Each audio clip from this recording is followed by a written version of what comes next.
अस्सलाम वालेकुम, मैं हूं रेहान तारिक और आप देख रहे हैं दस्तक। गुज़श्ता 24 घंटों से आवाम को इंतजार था कि आज वज़ीर आज़म पाकिस्तान इमरान खान कौम से खिताब के दौरान तारीखी पैकेज का ऐलान करेंगे। एक बड़ा पैकेज अनाउंस किया जाएगा क्योंकि हुकूमती तर्जुमानों और सोशल मीडिया के जरिए बार बार कौम को एहसास दिलाया कि आपके दर्द का सबसे ज्यादा एहसास है तो हसास तबीयत के मालिक वज़ीर आज़म इस्लामी जमहूरिया पाकिस्तान मोहतरम इमरान खान को है। कौम को इंतजार था कि आज वज़ीर आज़म उन्हें सस्ती बिजली, अर्जा पेट्रोल, सस्ती रोटी और छत का ख्वाब दिखाएंगे। उनकी ज़िंदगी जिन उलझनों में मुब्तला है, जिन मुश्किलात से दो चार है, वज़ीर आज़म आज उन मुश्किलात को सुलझाएंगे। लेकिन वज़ीर आज़म इमरान खान ने आज एक बार फिर पुरानी तकरीर दोहराई। उन्होंने महंगाई के असबाब पर तफसीली खुतबा दिया और बाकी ममालिक के आटे दाल के भाव कौम को पढ़कर सुनाए। वज़ीर आज़म की तकरीर का 14 मिनट पुरानी तकरीर में ज़ाया किए साबिका हुकूमतों को तनकीद का निशाना बनाया। उन्होंने तकरीर का जो मेजर पोर्शन है, तकरीबन 14 मिनट का पोर्शन है, वो साबिका हुकूमतों का जिक्र करते हुए अपनी माजी की कारकर्दगी और कुछ अपनी तारीफों में गुजार दिया, जबकि 7 से 8 मिनट में आवाम के सामने पैकेज रखा। इस पैकेज का अक्सर व बेशतर हिस्सा भी पुराने खिताबात पर मुश्तमिल था। वज़ीर आज़म के खिताब से कबल कौम को बताया गया कि वज़ीर आज़म पैकेज पर कौम को एतमाद मिलेगी। हालांकि एतमाद में उस वक्त लिया जाता है जब दूसरे फरीक से पूछा जाए, उसके खदशात दूर किए जाए। वज़ीर आज़म ने तो एक तरफा खिताब किया। वज़ीर आज़म ने कौम को एतमाद और ना ही खुद पर पुरएतमाद दिखाई दिए, खुद पर कॉन्फिडेंट दिखाई दिए। एक झलक ज़रा आपके सामने रखता है। चाहता हूँ कि हमने क्या क्या कदम उठाए। लॉकडाउन से हम बचते रहे, हमने खास तौर पे अपनी ज़राअत को बचाया, हमने कंस्ट्रक्शन को बचाया और फिर हमने एक्सपोर्ट्स को पूरी बचाने की कोशिश की। अब वज़ीर आज़म जहाँ अपनी मिसालों के जरिए कौम को एतमाद में ले रहे थे, वही उनकी तकारीर दीगर वज़रा की तरह बांग्लादेश और भारत से बाहर नहीं निकल सकी। वो कैसे इंटरनेशनली दीगर ममालिक के साथ कंपैरिजन कर रहे थे, ज़रा उसकी एक झलक भी आपको दिखाते हैं। पिछले 3-4 महीने में तेल की कीमत 100% बढ़ गई है। आज हिंदुस्तान के अंदर तेल की कीमत है 250 रुपए लीटर, बांग्लादेश में तेल की कीमत है 200 रुपए लीटर, हिंदुस्तान में उससे आधी कीमत पे आटा बिक रहा है। आज अगर हिंदुस्तान और बांग्लादेश से आप मुकाबला करते हैं तो हिंदुस्तान में 83 रुपए केजी पे आटा बिक रहा है और वो बांग्लादेश में भी 83 रुपए, पाकिस्तान में 60 रुपए केजी आटा बिक रहा है। दाल मूंग हिंदुस्तान में बिक रही है 338 रुपए की केजी दाल मूंग, बांग्लादेश में 334 रुपए की और पाकिस्तान में 162 रुपए की बिक रही है। अब वज़ीर आज़म इमरान खान ने अपने इस खिताब में 4 अहम ऐलानात किए हैं। वो 4 ऐलानात क्या हैं वो आपके सामने रखते हैं। 2 करोड़ ख़ानदानों के लिए अगले 6 माह के लिए 120 अरब रुपए के पैकेज का ऐलान किया गया है। इन ख़ानदानों को आटा, घी, दालों पर 30% रियायत दी जाएगी, यानी सब्सिडाइज मिलेंगे। लेकिन वज़ीर आज़म ने इस रियायत की तफसीलात नहीं बताई कि मैकेनिज्म क्या होगा, मोडालिटी क्या होगी। लेकिन इस तकरीर के 10 मिनट के बाद यूटिलिटी स्टोर्स कॉरपोरेशन की जानिब से घी की कीमत में 65 रुपए फी लीटर इजाफा कर दिया गया, यानी रियायती पैकेज से कबल ही आवाम पर बिजली गिरा दी गई है। इसी तरह वज़ीर आज़म के दीगर 3 पैकेजेस पहले से जारी हैं, जिनका दोबारा से ऐलान हुआ है। 40 लाख खानदानों को घर बनाने, खेती और कारोबार करने के लिए कर्ज दिया जाएगा। इसी तरह स्कॉलरशिप्स और हेल्थ कार्ड्स के इजरा का ऐलान दोबारा से हुआ है। किन पैकेजेस का ऐलान खासतौर पर था, जरा वो अनाउंसमेंट भी आपके सामने रखता है। के सामने एक पैकेज लेके आ रहे हैं और वो पैकेज है 2 करोड़ खानदानों के लिए और वो अफेक्ट करेगा तकरीबन 13 करोड़ पाकिस्तानियों को। और ये पैकेज है 120 अरब रुपए का जो फेडरल और प्रोविंशियल गवर्नमेंट मिलके दे रही है। घी, आटा और दाल, इसमें आप दुकान में जाके इस पे 30% आपको डिस्काउंट मिलेगा। कामयाब पाकिस्तान के अंदर हम क्या कर रहे हैं, हमने 1400 अरब रुपए की फंडिंग रखी है। 40 लाख खानदानों के लिए हमने ये सूद के बगैर कर्जों का प्रोग्राम लेके आ रहे हैं ताकि सूद उन लोगों को हम ऊपर उठा सकें। 60 लाख स्कॉलरशिप्स और स्कूल स्टाइपेंड्स ये हम दे रहे हैं और इसमें हम 47 अरब रुपया हम खर्च कर रहे हैं इसके ऊपर, इस बड़े प्रोग्राम में। वज़ीर आज़म पाकिस्तान इमरान खान ने आज पैकेज का ऐलान करने के साथ साथ मीडिया को मस्बत तनकीद करने का हुक्म भी सादर किया। जैसे वो पहले मीडिया पर तनकीद करते रहे, आज भी तनकीद करना भूले नहीं। का मसला है, वाकई मसला है। जो हमारे मीडिया में भी लोग बैठे हैं, ऑपोजिशन का तो खैर हमें पता, उनका तो काम है और होना भी चाहिए कि तनकीद करना गवर्नमेंट पे। मीडिया का भी काम है, तनकीद करते हैं और तनकीद से माशरे को फायदा होता है। लेकिन मैं सिर्फ मीडिया को चाहता हूँ थोड़ा बैलेंस करें कि क्या हमारी गवर्नमेंट की वजह से इतनी महंगाई बढ़ी है और क्योंकि हम एक दुनिया का हिस्सा है, दुनिया में जो हो रहा है उसकी वजह से हमें कितना नुकसान हुआ है। अब वज़ीर आज़म इमरान खान मीडिया को मैसेज दे रहे हैं कि थोड़ा बैलेंस करें। यकीनन मीडिया का काम तनकीद करना है और उन अवामिल की निशानदेही करना है जहां हुकूमत गलती कर रही है। आज भी आपकी तकरीर का मरकज़ अवाम को रिलीफ देने की बजाय अपनी तारीफों के पुल बांधना था। मीर रियासत घी की कीमत 108% बढ़ चुकी है, दालें 76% महंगी हुई हैं, आटे का 20 किलो थैला 52% महंगा करके आपने इन 3 आइटम्स की कीमतों में 30% सब्सिडी का ऐलान किया है। लेकिन 30% की सब्सिडी से आवाम को क्या रिलीफ मिलेगा? 20 करोड़ में से सिर्फ 1 करोड़ शहरियों के लिए पैकेज तारीख का सबसे बड़ा पैकेज कैसे हो सकता है? मेरे रियासत आपने किसानों के लिए 5 लाख कर्ज का ऐलान किया है, मगर कभी किसान की फसल पर आने वाले अखराजात का तखमीना, उसकी कॉस्ट एस्टिमेशन भी हुई है? वज़ीर आज़म ने आज जहां आवाम को रिलीफ देने का वादा किया है, वहीं पेट्रोल महंगा करने के खदशे से भी आगाह कर दिया है। वो कह रहे हैं कि पेट्रोल मजीद महंगा होने जा रहा है। इस हवाले से वज़ीर आज़म ने किया है। पेट्रोल की मसनूआत की कीमतों से मुतालिक वज़ीर आज़म के पैकेज में क्या था, वो भी आपके सामने रखता है। आज आपको कह रहा हूं कि हमें पेट्रोल बढ़ाना पड़ेगा, क्योंकि हम अगर पेट्रोल नहीं बढ़ाते तो हमारा खसारा बढ़ता जा रहा है, और खसारा आगे बोझ पड़ा हुआ है हमारे कर्जों के ऊपर जिनका सूद देना पड़ता है। तो हमें थोड़ा पेट्रोल की कीमत बढ़ानी पड़ेगी। मैं आज आपको कह रहा हूं। वज़ीर आज़म इस्लामी जमहूरिया पाकिस्तान ने आवाम के सामने बुलंदोबांग दावे तो किए हैं, लेकिन इन ऐलानात से बज़ाहिर वज़ीर आज़म इंतखाबात की तैयारी करते हुए भी दिखाई दे रहे हैं। अब आज at this point in time जब वज़ीर आज़म इमरान खान साहब खिताब कर रहे हैं, तो बड़ा इंपॉर्टेंट मौका ये है कि जिस वक्त मुल्क को यकीनन अंदरूनी और बैरूनी कुछ चैलेंजेस का सामना भी है, जिस वक्त पॉलिटिकल प्रेशर भी है, अभी एक मजहबी तंजीम के साथ जो मामला तय हुए हैं वो भी आपके सामने, और इंतज़ार किया जा रहा था कि शायद वज़ीर आज़म वज़रा के दरमियान जो कुछ होता रहा है, आपस में स्टेटमेंट्स ठीक नहीं थे, जिसके बाद वज़रा को इस पर बात करने से रोका गया। शायद वज़ीर आज़म कौम को इस बारे में भी एतमाद में लेंगे, इससे मुताल्लिक भी कुछ कहेंगे, लेकिन इस मामले से मुताल्लिक उन्होंने कोई बात नहीं की। स्टीयरिंग कमेटी अपना काम कर रही है और जो खुफिया मुआहिदा है उसके मामलात अब आगे बढ़ते हुए दिखाई दे रहे हैं। अब अली मोहम्मद खान साहब हैं, शाह महमूद कुरैशी साहब हैं, लेकिन आज भी मजहबी जमात के लोग वज़ीराबाद में एक पार्क में मौजूद हैं, उनका प्रोटेस्ट जारी है, और कहा यह जा रहा है कि आइंदा आने वाले चंद रोज़ के अंदर ये मुंतशिर होंगे, क्योंकि उस माहिदे के अंदर जो नुकात हैं उसमें वो बातें हैं कि जिसमें मजहबी जमात के सरबराह साद रिजवी साहब की रिहाई से मुताल्लिक भी कुछ बातें सामने आ जाएंगी।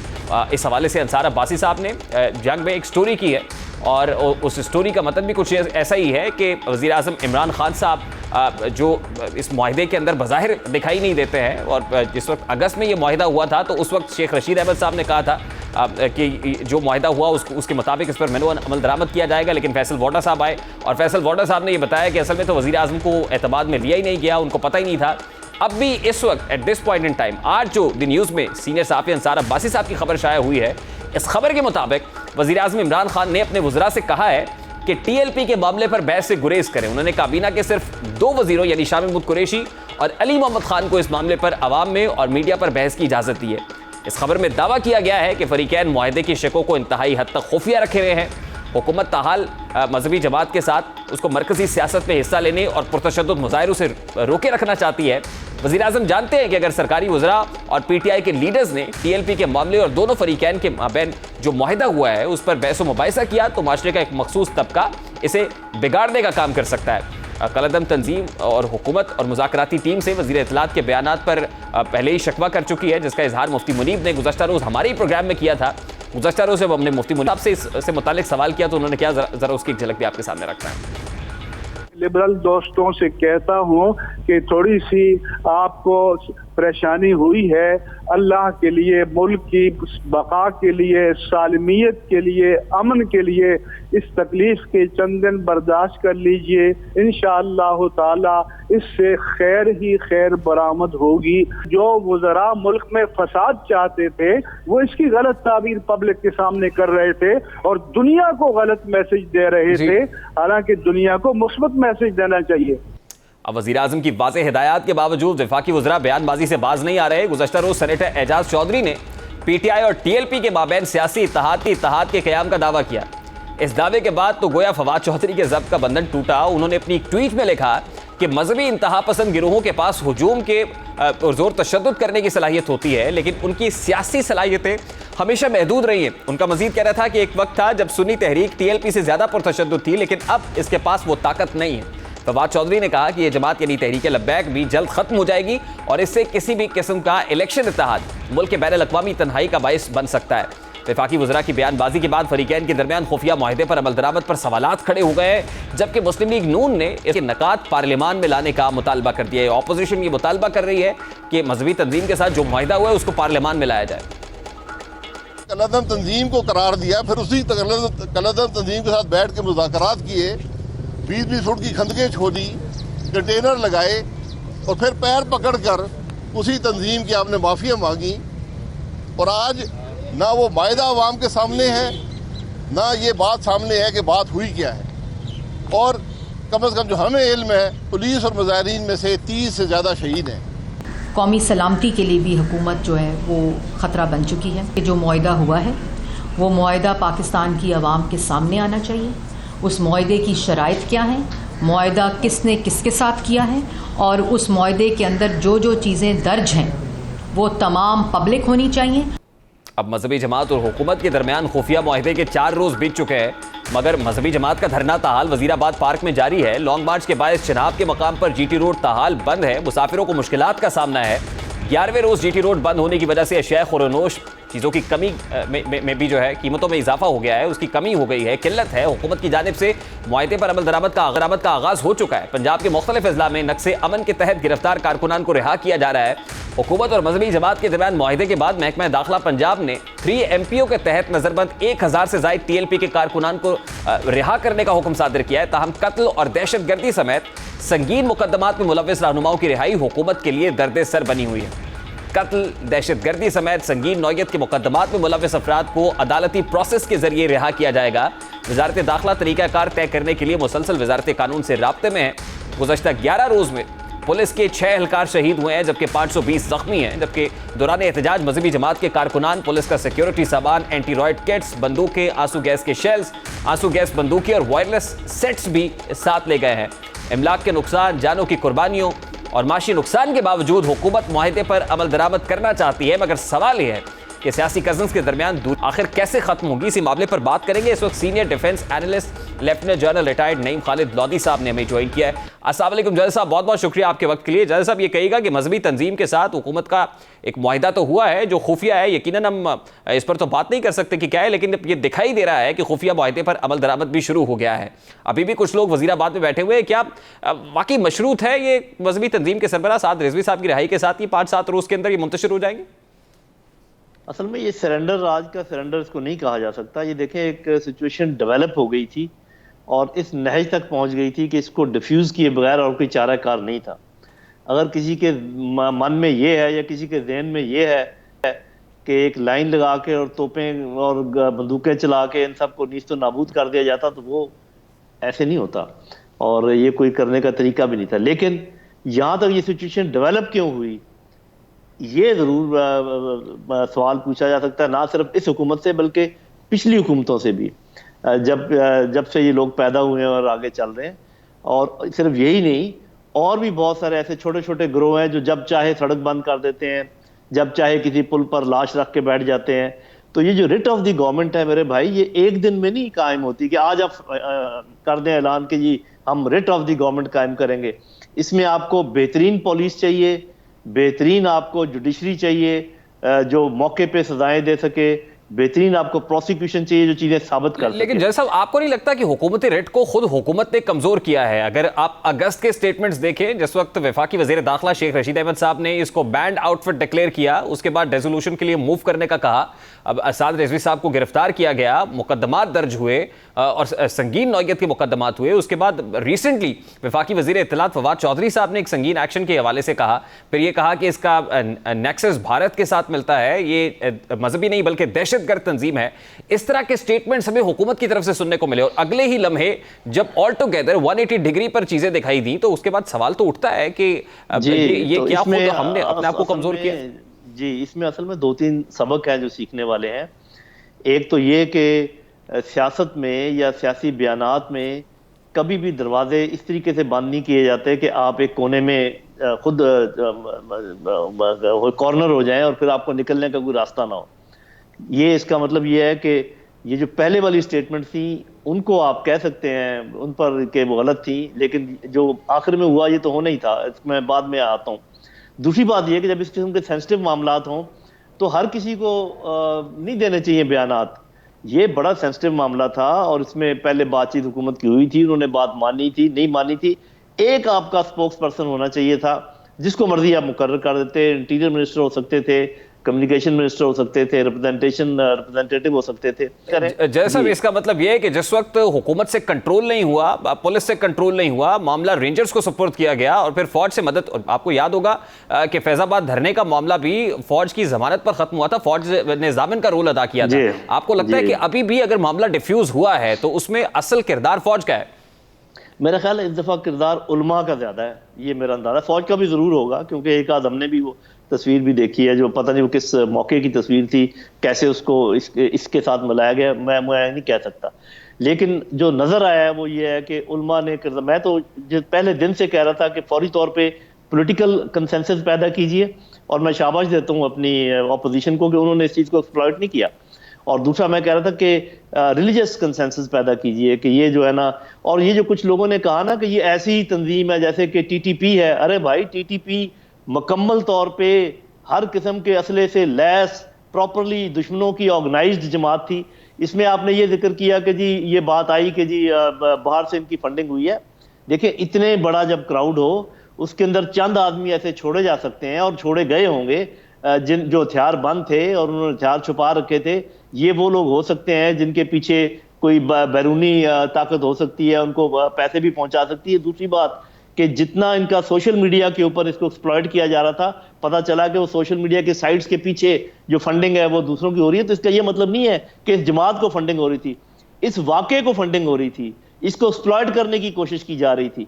तो ये आप मीडिया वालों को तो बहुत अच्छी तरह समझने की जरूरत है कि ये एक ऐसी तंजीम है जिसमें ऐसे बेशुमार नौजवान मौजूद हैं जो हुजूर सल्लल्लाहु अलैहि वसल्लम की मोहब्बत से सरशार हैं, उनको कोई पता नहीं है कि उनकी लीडरशिप इनको कहां लेके जा रही है। मतलब ये है कि वफाकी वज़रा के गैर जरूरी बयानात ने इस मामले को मजीद मुश्किल बनाया, इसको पेचीदा बनाया। अब ये कहिएगा सर कि वजीराबाद में अभी भी मजहबी तंजीम के कुछ लोग एक पार्क में बैठे हुए हैं और वो तब तक बैठे रहेंगे जब तक इस मुआहदे पर मुकम्मल तौर पर मिनवन अमल दरामद हो नहीं जाता। अब मुआहदा क्या है अब ये तो किसी को नहीं पता है, खुफिया मुआहदा है। अब सर ये बताइएगा कि साद रिजवी साहब की रिहाई से मुताल्लिक तो वज़ीर आज़म was very clear about it. उन्होंने अपनी कोर कमेटी के इजलास के अंदर भी ये कहा, वो डटे हुए हैं कि वो साद रिजवी की रिहाई से मुताल्लिक तो वज़ीर आज़म नहीं चाहते हैं। लेकिन अभी जो सूरत हाल दिखाई दे रही है वो यही है कि शायद मजहबी तंजीम के सरबराह जो है साद रिजवी, उनकी रिहाई से ही बिलाखिर ये लोग वहां से डिस्पर्स होंगे। शेख रशीद साहब ने यह कहा कि मुआहदा जो उन्होंने अगस्त में किया वज़ीर आज़म को इल्म नहीं था। अभी जो खुफिया मुआहदा है, आपको लगता है कि वज़ीर आज़म को इस मुआहदे का इल्म नहीं होगा और ये उनसे भी खुफिया? मैंने बिल्कुल इल्म होगा और मेरा ख्याल अच्छी तरह जानते हैं। सिर्फ अब ये है कि ये चूंकि उन्होंने कहा कि ये अदालत फैसला करेगी उनकी रिहाई का, और अदालत में अगर हुकूमत परसू ना करे या जो भी उनके खिलाफ मुकदमा वापस ले ले तो साफ ज़रा अदालत फैसला करेगी, इसमें कुछ टाइम लग सकता है। यही है, क्योंकि हमें तो, आपको भी नहीं पता मुआहदे का और मुझे भी मालूम नहीं है। लेकिन अगर मिसाल के तौर पे इस मुआहदे में ये है कि आइंदा ये लोग कभी इस तरीके से नहीं आएंगे, सड़कों के ऊपर ब्लॉक नहीं करेंगे और नॉर्मल अपनी एक्टिविटीज़ करेंगे, तो मेरा ख्याल ये एक बड़ी अच्छी बात है। एक चीज़ जिसका हमें पता नहीं चला है, क्योंकि मुआहदा मुकम्मल तौर पे मालूम नहीं है, कि उन शोहदा का क्या होगा जो पुलिस वाले शहीद हुए, उनके मुकदमात किन पर चलाए जाएंगे या नहीं चलाए जाएंगे, या खून बहा अदा किया जाएगा। मुझे ऐसे लगता है कि शायद उनके खून बहा का मुआहदा हो गया हो, वो फिर उनके लुहाकीन उस खून बहा को मानते हैं या नहीं मानते, स्टेट कैसे मानती, ये सारी चीजें देखें। बात ये गिव एंड टेक हुआ है, ये ना तो उनकी जीत है ना इनकी जीत है। अलबत्ता हुकूमत को ये सोचना है कि आइंदा इस बात का ध्यान रखे कि जब कोई ऐसी तंजीम पैदा होना शुरू हो जिसके अंदर ऐसे पाए जाते हों इम्कानात कि वो बाद में कोई लठ बरदार फोर्स या कोई बंदूक बरदार फोर्स बन सकती है, उनका शुरू ही से मामला कोई तय कर लेना चाहिए। जब इतना बड़ा अफरियत बन जाए उसके बाद आ जाना और उनके सामने करने की कोशिश करना, उसमें बहुत ज़्यादा खून खराबा और मासूम लोगों के जाने जाने का इम्कान होता है। तो ये बहुत ध्यान से करने का काम है, इसमें इंटेलिजेंस की, बहुत गहरी इंटेलिजेंस की जरूरत है। पुलिस बड़ी एफिशिएंट होनी चाहिए, आपकी अदालतें बड़ी एफिशिएंट होनी चाहिए, और ऐसा कुछ भी नहीं है। जैसा लास्टली ये कहिएगा कि मुआहदा तो चले खुफिया है, ये वक्त के साथ ही पता चलेगा कि असल मुआहदा था क्या, उसके इम्प्लीकेशंस क्या है। लेकिन एक चीज़ जो मेरा ख्याल है कि समझनी चाहिए वो ये है कि एक तरफ तो हुकूमत दहशतगर्द ऑर्गेनाइजेशन डिक्लेयर कर रही थी, बैंड आउटफिट कह रही थी और पता नहीं क्या क्या हो रहा था, और अभी सीट एडजस्टमेंट की बातें हो रही हैं। ये बात समझ आती है आपको? जी देखिए, जहाँ तक तो बैंड ऑर्गेनाइजेशन है वो तो सही है। वो तो मेरा ख्याल है कि जिस बुनियाद पर भी इन्होंने किया था वो शायद मुआहदा हो गया है कि वो बैंड नहीं रहेगी। जहाँ तक ये है कि ये इसको तशद्दुद पसंद या कोई ऐसी जमात, दहशतगर्द जमात कहते, वो तो किसी एक की राय थी, आपने देखा हुकूमत की राय नहीं थी। और जिसने कहा फिर दूसरे ने कुछ और कहा, तो उसको तो आप हुकूमत का नुक्ता नज़र ना समझें, किसी एक शख्सियत का नुक्ता नज़र समझें, जो कि मेरे ख्याल में गलत था। ऐसी तंजीम को मुकम्मल तौर पे दहशतगर्द करार दे देना मेरा ख्याल बुरी बात है। इंतहा पसंद आप कह सकते हैं कि जो अपने जो भी उनका बयानिया उसको वो इंतहा तक लेकर जाने की कोशिश करते हैं, लेकिन दहशतगर्दी बिल्कुल एक अलग चीज़ है। ठीक है, बहुत बहुत शुक्रिया जनरल साहब आपके वक्त के लिए। Lieutenant general retired Naeem Khalid Lodhi साहब हमारे साथ मौजूद थे। अभी एक ब्रेक लेंगे, ब्रेक के बाद वापस आएंगे, बात करेंगे कि नैब और पंजाब पुलिस एक पेज पर कैसे आ गए। बड़ा मामला है, इस मामले को उठाएंगे इस ब्रेक के बाद हमारे साथ।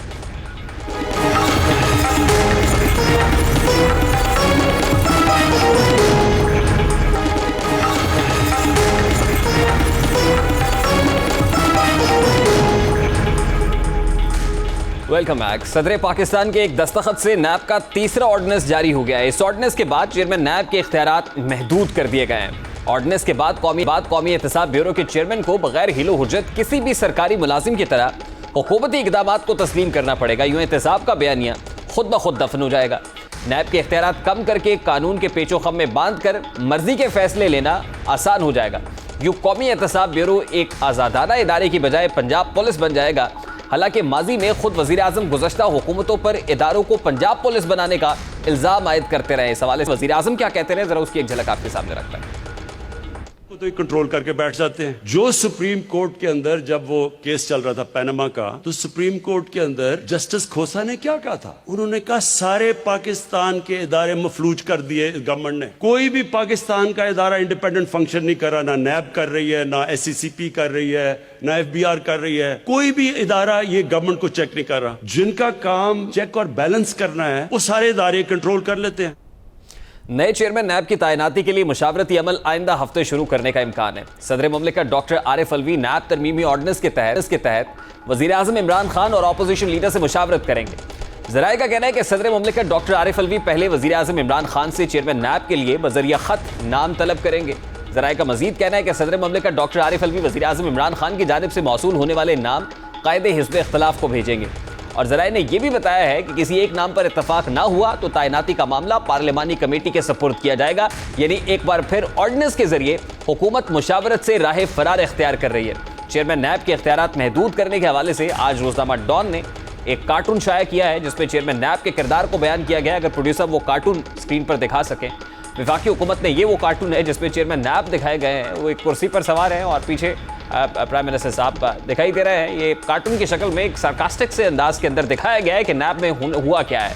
वफाकी हुकूमत ने नैब के तीसरे तरमीमी ऑर्डिनेंस के जरिए सुप्रीम जुडिशल काउंसिल से कौमी एहतसाब ब्यूरो के चेयरमैन को हटाने का इख्तियार वापस ले लिया है और अब सदर मुमलिकत वज़ीर आज़म की हिदायत की रोशनी में चेयरमैन को हटा सकेंगे। यानी अब नैब चेयरमैन के सर पर हुकूमत की तलवार लटकती रहेगी और वो हुकूमत के दबाव में सिर्फ ऑपोजिशन के खिलाफ कार्रवाइयां करता रहेगा। गुज़श्ता ऑर्डिनेंस में हुकूमत की जानिब से गलतियों पर गलतियां की गई, मगर नया ऑर्डिनेंस जारी करके गलतियां तो दुरुस्त की गई हैं, मगर नैब के इदारे के सरबराह को भी FIA, IB, IG पुलिस या दीगर हुकूमती इदारों के सरबराह जैसा बना दिया गया है। अपोजिशन जमातों ने नैब के दोनों ऑर्डिनेंसेस को मुस्तरद कर दिया है। आज हालत है इस मुल्क के वज़ीर आज़म की, उसके वजीरों की, कि कानून भी बनाना नहीं आता। जो सारा ऑर्डिनेंस जारी हुआ है बदनीयत पर मबनी है। ऑर्डिनेंस जारी कर दें कि नैब ऑर्डिनेंस का इतलाक सिर्फ पाकिस्तान मुस्लिम लीग नून पे होगा और पाकिस्तान में किसी पर नहीं होगा। मुल्क का सदर जो है चेयरमैन नैब को निकाल सकता है अपनी मुलाजमत से। सर क्या कहेंगे, नया जो हुकूमत अब नैब ऑर्डिनेंस लाई है अपने दफा के लिए लेके आई, क्योंकि हुकूमत तो तकरीबन अपनी मुद्दत पूरी करी, क्या कहेंगे? बिल्कुल अपने दफा के लिए लाई। साबिक चेयरमैन सेनेट और मारूफ आईनी माहिर वसीम सज्जाद के मुताबिक नए सदारती ऑर्डिनेंस के जरिए चेयरमैन नैब को ओहदे से हटाने का जो तरीका कार इख्तियार किया गया है वो कबूतर के पर काटने जैसा है ताकि वो उड़ान न भर सके। उनका कहना था कि कौमी एहतसाब ऑर्डिनेंस में नैब सरबराह को हटाने का जो तरीकाकार बताया गया है उसे खत्म करने के लिए आइन में तरमीम की जरूरत थी, लेकिन यहां पर सदारती ऑर्डिनेंस के जरिए काम चलाने की कोशिश की जा रही है जो कि गैर आइनी अमल है। तो नसीम साहब ने भी और बाबर अवान साहब ने भी हो सकता है मुशावरत की हो वज़ीर आज़म से, उन्होंने कहा हो कि भी ये कानून की एक रिक्वायरमेंट है, कानून ये कहता है कि भी आपने मुशावरत करनी है और अगर आप मुशावरत नहीं करेंगे तो इससे सियासी नुकसान ज़्यादा होगा। तो लिहाजा मुशावरत करने में क्या है, फैसला तो वही होगा जो आपकी दोनों के एग्रीमेंट से होगा। तो ये तो नहीं होता मुशावरत से कि जो उसने कह दिया हो जाएगा या आपने कह दिया हो जाएगा। मुशावरत का मतलब ये होता है कि आपके कुछ नाम होंगे, उनके कुछ नाम होंगे, बातचीत होगी, एक ऐसे नाम पे अगर आप एग्री कर जाएंगे जो दोनों को काबिल कबूल होगा तो वो अपॉइंट होगा। अब नायब चेयरमैन को बेख्तियार करने के बाद कई सवालात सर उठा रहे हैं। ऐसे ही चंद सवालात जानेंगे। इस वक्त साबिक प्रोसिक्यूटर जनरल नायब इरफान कादिर साहब ने हमें ज्वाइन किया, उनसे जवाब लेने की कोशिश करते हैं। अस्सलाम वालेकुम इरफान कादिर साहब, बहुत बहुत शुक्रिया आपके वक्त के लिए। ये कहेगा कि नायब के तीसरे तरमीमी ऑर्डिनेंस में चेयरमैन नायब को हटाने से मुतालिक जो सुप्रीम जुडिशल काउंसिल से इख्तियारात लेकर सदर पाकिस्तान को तफवीज़ किए गए, इससे इम्पार्शियलिटी के तासुर को फरोग नहीं मिलेगा इरफान कादिर साहब? पहली बात तो यह है कि एहतसाब के मामलात में जुडिशरी जो है वो कोई सुपीरियर नहीं है एग्जीक्यूटिव से। दूसरी बात यह है कि कानून शुरू से यही था कि सदर पाकिस्तान हेड ऑफ स्टेट है। किसी भी सुप्रीम कोर्ट के जज की जो पोजीशन है, हैसियत है, वो सदर से बहुत कम है। तो लिहाजा सदर ही के पास ये मामला पहले जाता था। ये जो लास्ट ऑर्डिनेंस आया था उसमें इनसे गलती हुई थी, इनको किसी ने गलत राय दे दी थी और उस राय के तहत, गलत राय के तहत इन्होंने एक गलत इकदाम कर दिया, क्योंकि सुप्रीम जुडिशल काउंसिल के जो फंक्शंस हैं वो प्योरली कॉन्स्टिट्यूशनल हैं और वो इस तरह से स्टैट्यूट से आप उस पर तब्दीली इस तरह से करनी भी नहीं चाहिए। और सुप्रीम जुडिशल काउंसिल के ये काम भी नहीं है कि मुख्तलिफ जो हेड्स हैं मुख्तलिफ डिपार्टमेंट्स के, उनके निकाले जाने के मामले में सुप्रीम जुडिशल काउंसिल आ जाए, क्योंकि सुप्रीम जुडिशल काउंसिल जजेस की एक डिपार्टमेंटल अकाउंटेबिलिटी का फोरम है, दैट्स इट। इसके अलावा उसका कोई ताल्लुक नहीं। और दूसरी बात यह है कि सुप्रीम जुडिशल काउंसिल या जजेस जो है वो भी नैब के दायरे अख्तियार में आते हैं, क्योंकि नैब का कानून जो है उसमें से जिनको स्पेसिफिकली निकाला गया है वो हाजिर सर्विस अफवाज पाकिस्तान के लोग हैं, उनको निकाला गया है। और जो रिटायर्ड लोग हैं अफवाज पाकिस्तान को, उनको नहीं निकाला गया। सो जजेस जो है उनकी कोई एक्सक्लूजन वहां पे नहीं है। तो वो जो कानून है वो होल्डर्स ऑफ पब्लिक ऑफिस को भी नैब का अप्लाई करता है और नैब का कानून तमाम पाकिस्तान के तमाम लोगों को अप्लाई करता है जिसमें जजेस शामिल है।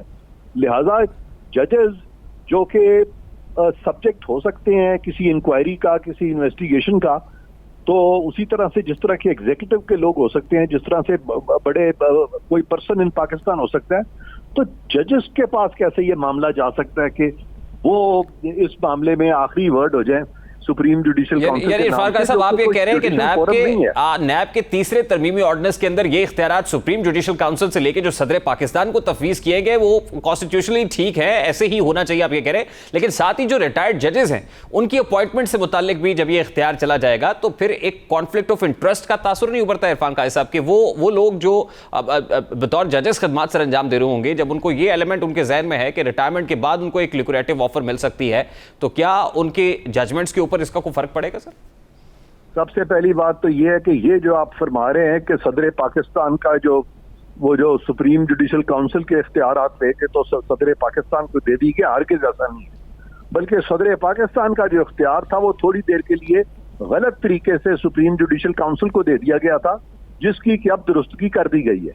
ये इनसे गलती हुई थी, इनके लॉ के लोगों से। किसी ने गलत राय दी थी हुकूमत को और अब हुकूमत को लगता है सही राय दी है और उन्होंने वो जो सुप्रीम जुडिशल काउंसिल से हटके वापस कानून को उसी सूरत में बहाल कर दिया जैसे कि ये कानून था। सुप्रीम जुडिशल काउंसिल जो है वो तो कोई पॉलिटिकल फोरम नहीं है, वो तो एक लीगल फोरम है। शायद उसके अंदर तो इम्पार्शियलिटी का एलिमेंट हो सकता है, लेकिन सदर पाकिस्तान बिल्कुल नहीं। सुप्रीम कोर्ट के जजेस जो है पॉलिटिकल जो पर्सनैलिटीज है उनके बारे में तो सुप्रीम कोर्ट पाकिस्तान का बहुत कंट्रोवर्शियल है, आज से नहीं हमेशा से कंट्रोवर्शियल है। यानी मुझसे ज्यादा तो आप इस चीज को जानते हैं। बहुत सारे केसेस पीछे हुए हैं जिसमें बड़ी पॉलिटिकल पर्सनैलिटीज थी और हमारी सुप्रीम कोर्ट जो है बहुत कंट्रोवर्सी का शिकार रही है। तो हम सुप्रीम कोर्ट को क्यों इस तरह की चीजों में डालते हैं? मेरा ख्याल है ये बात आप कर सकते हैं, हम करेंगे तो वो शायद एक रेड लाइन क्रॉस हो जाती है। नहीं, ये तो मैं नहीं कर रहा। सुन ले ना यार, सुन ले, मैं नहीं कर रहा। इनका कोड ऑफ कॉन्डक्ट पढ़ लें जजेस का। कोड ऑफ कॉन्डक्ट में लिखा हुआ है कि ये जो पॉलिटिकल क्वेश्चंस है, अगर उसमें लीगल क्वेश्चंस भी इन्वॉल्व होंगे तो अदालत उसमें नहीं जाएगी। ये क्यों लिखा हुआ है इन्होंने कोड ऑफ कॉन्डक्ट में? और फिर ये क्यों इस तरह सियासी अखाड़ा बना देते हैं अदालतों को? इसका जवाब तो जजेस से मांगे आप। ये लिखा हुआ है कोड ऑफ कॉन्डक्ट पढ़ ले उनका। मैं अपने पास से कभी कोई बात नहीं करता।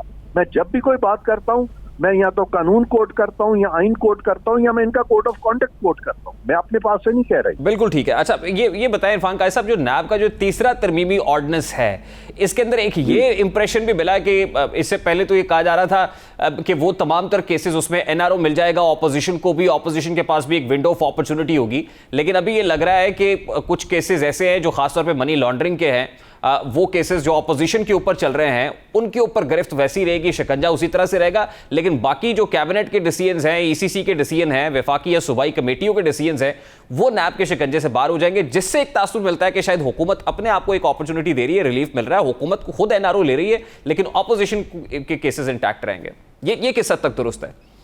अगर ये बात दुरुस्त है और हुकूमत जो है वो इस तरह का ऑर्डिनेंस लाई है जिसमें कि हुकूमती लोग जो हैं उनको एक इस्तिस्ना मिल गया है और जो पिछली हुकूमतें थी उनको इस्तिस्ना नहीं दिया जा रहा, तो फिर तो अगर ये ऐसी बात है तो ये डिस्क्रिमिनेटरी कानून होगा, और डिस्क्रिमिनेटरी कानून को तो अदालतें स्ट्राइक डाउन कर सकती हैं, लेकिन उसके लिए सिर्फ एकेडमिक क्वेश्चन नहीं होने चाहिए, अदालत के सामने कोई स्पेसिफिक केस या स्पेसिफिक इंस्टेंस होना चाहिए जहां पे कि आप ये साबित कर सकें अदालत के सामने कि दो अशखास जो कि सिमिलरली प्लेस्ड हैं, जो कि हर हालत में बराबर हैं, उनको नए ऑर्डिनेंस के तहत डिफरेंट ट्रीटमेंट दिया जा रहा है। अगर ऐसा है तो अदालत उसको स्ट्राइक डाउन कर देगी, उस पर कोई इतनी फिक्र की जरूरत नहीं है। यानी आपकी तरफ से ऑपोजिशन को एक मशवरा भी है कि अगर वो इस पर कोई मुख्तलिफ राय रखते हैं तो उनको अदालत का दरवाजा खटखटाना चाहिए और वहां से कोई उन्हें रिलीफ मिल सकता है। ऑपोजिशन को या हुकूमत को सबसे पहले तो आपकी उस बात से मैं एग्री करता हूँ कि ये लेजिस्लेशन जो है ना, ये स्टॉप गैप अरेंजमेंट तो चलें ठीक है, ऑर्डिनेंस अगर कोई जरूरी हो गया तो ऑर्डिनेंस के जरिए कोई जल्दी की बात हो, लेकिन अगर लॉन्ग टर्म आपने लेजिस्लेशन लानी है तो फिर वो पार्लियामेंट के जरिए होनी चाहिए। यहाँ पे मैं आपकी शुरू जो आपने बात की है कंसेंसस ओरिएंटेड लेजिस्लेशन जो है वो पार्लियामेंट के जरिए होनी चाहिए, और ये कॉन्स्टेंटली ऑर्डिनेंसेस, आज एक ऑर्डिनेंस फिर दूसरा ऑर्डिनेंस फिर तीसरा ऑर्डिनेंस, ये तरीकाकार जो है ये जमहूरियत की जो रूह है उसके मुनाफिक। ठीक है, बहुत बहुत शुक्रिया इरफान कादी साहब। साबिक प्रोसिक्यूटर जनरल नैब इरफान कादी साहब हमारे साथ मौजूद थे। अभी क्विक शॉर्ट ब्रेक लेते हैं, ब्रेक के बाद वापस आएंगे, गुफ्तगू को कंटिन्यू करेंगे हमारे साथ।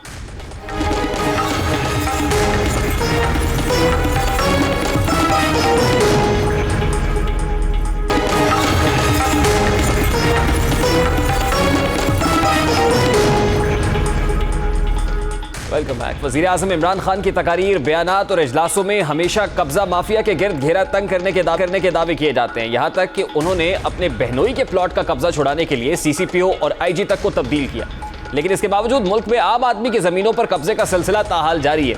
अब तो हुकूमत के अपने ही लोगों पर ऐसे ही इल्ज़ामात आयद किए जा रहे हैं। अब तहरीक इंसाफ के अहम रहनुमा और सूबाई वज़ीर मियां महमूद रशीद पर शहरी के प्लॉट पर कब्जे का इल्ज़ाम आयद कर दिया गया है। इस हवाले से शहरी ने वज़ीर हाउसिंग पर नौयत के इल्ज़ामात आयद किए हैं। रशीद साहब खुद बमा सरकारी गाड़ी पे सरकारी गार्ड के साथ आए हैं और हमें हरासा किया है और बहुत बदतमीजी की। भजन वो इधर आए हैं, उन्होंने बदमाशी की है, ठीक है, अपना वजीरपन दिखाया है, सभी कुछ किया है, वो लोगों को डिमांड करते रहे ये मैं मालिक हूँ और मुझे किराया दिया। शहरी ने वज़ीर आज़म पोर्टल पर शिकायत दर्ज कराई, मामला नहीं बना। आईजी और सीसीपीओ को अर्जी पेश की मगर इससे भी जवाब नहीं मिला, जिसके बाद शहरी ने अदालत से रुजू किया।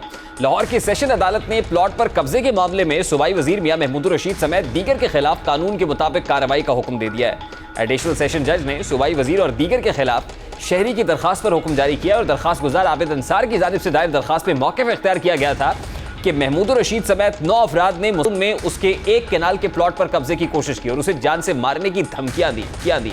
दरखास्त गुजार ने इस्तदा की कि अदालत महमूद रशीद समेत दीगर के खिलाफ मुकदमा दर्ज करने का हुक्म दे।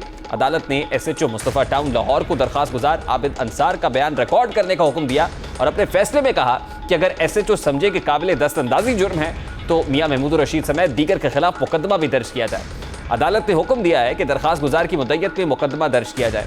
सूबाई वज़ीर महमूद रशीद समेत दीगर के खिलाफ इल्ज़ामात साबित हुए हैं। मुकदमा दर्ज करने के बाद महमूद रशीद समेत दीगर मुल्ज़िमान को भी मौक़िफ़ कलमबंद किया जाए। तफ्तीशी अफसर तहकीकात में इल्ज़ामात दुरुस्त साबित होने पर मुल्ज़िमान को गिरफ्तार भी करे। अदालत ने शहरी के प्लॉट का कब्जा और मामले को हल करने के लिए एक बार फिर पुलिस को हुक्म दे दिया है। तमाम सवाल यह है कि क्या वज़ीर आज़म भी शहरी के प्लॉट पर कब्जे का नोटिस लेंगे? क्या कब्जा वागुजार ना कराने पर आईजी बरतरफ होंगे या सीसीपीओ से जवाब तलब किया जाएगा? क्या मीर रियासत के दरबार में शहरी की सुनवाई होगी? क्या जिसकी लाठी उसकी भैंस का कानून खत्म हो पाएगा? ऐसे ही दर्जनों सवालात हजारों पाकिस्तानियों के जहन में है जो अपनी जमा पूंजी एक छत तले जमा करने का ख्वाब पूरा करने के लिए लगा देते हैं, छत बनाने के ख्वाब पर सर्फ कर देते हैं। ऐसे बहुत सारे सवालात हैं जो अरबाब इख्तियार से आम आदमी पूछ रहा है कि तुम आसमां की बुलंदी से जल्द लौट आना, हमें ज़मीन के मसाइल पर बात करनी है। प्रोग्राम का वक्त अपने इख्तिताम को पहुंचा। आपसे मुलाकात होगी इंशाअल्लाह कल। अपना रखिएगा ख्याल। अल्लाह हाफ़िज़।